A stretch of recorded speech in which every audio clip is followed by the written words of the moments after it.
Welcome. I'm Janelle George, and this is the orientation film for Station 3 of the Orem Initiative.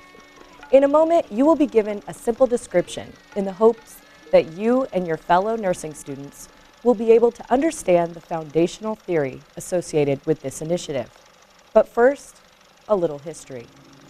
The Orem theory of nursing was published in 1971 and is the brainchild of Dorothea Orem, graduate of the Providence Hospital School of Nursing in Washington, D.C.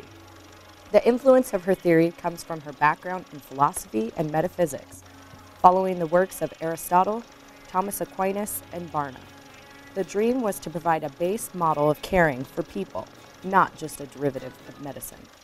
You are currently located at Station 3, or the Bulldog, and will be for the next few minutes of this project, as we discuss Orem's threefold conceptual model of self-care, self-care deficit, and the nursing systems. We will start off with Orem's self-care requisites, which are certain actions that are known or hypothesized to be necessary for human functioning. The first being universal needs, which are common to all human beings, including such things as air, food, water, elimination, activity, rest, social interaction, and prevention from harm. The second self-care requisite is developmental needs, which occur as a person proceeds through the life cycle. Certain conditions arise throughout the various stages of the aging process. Though each person is different, each goes through changes that require adjustments in how care should be given. Lastly, the third self-care requisite is health deviation. This is any genetic or constitutional defect that interferes with an individual's ability to perform self-care. These may include mental retardation, blindness, or the loss of a limb. Other concepts of Orem's nursing theory are the nursing systems. These are concrete actions for people with limitations in self-care. We will now discuss these three types, which consist of wholly compensatory, partly compensatory, and supportive educative. Wholly compensatory is when the nurse compensates for the individual's total inability to perform self-care activities. Next, we have partly compensatory.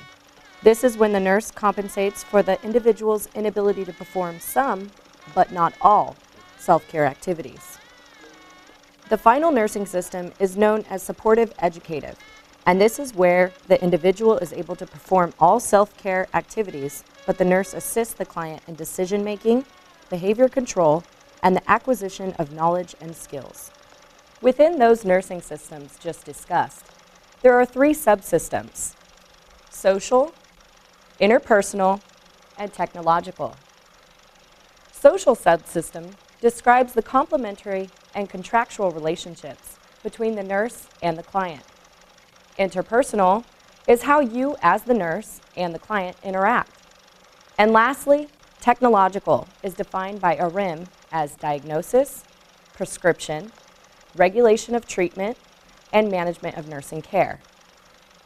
Through this final segment of the Orem Initiative, we will look at her other focuses of self-care in terms of demand and deficit. Self-care agency is the acquired ability of knowing how to meet the requirements needed in order to function and develop as a human being. Self-care deficits are the gaps an individual may have between the known care demands and the capability of performing self-care. Therapeutic self-care demand is the level an individual maintains for growth and development. That level may be reached by the individual alone or by combination with the nurse to meet known self-care demands. By helping clients meet personal needs, the nurse enables them to achieve the well-being needed for healing. Something so basic as caring for yourself is so important for proper human functioning. Nursing is a practical endeavor. Congratulations on being selected for this program.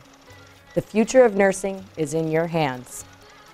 On behalf of all of us at the Bulldog Station, thank you and good luck.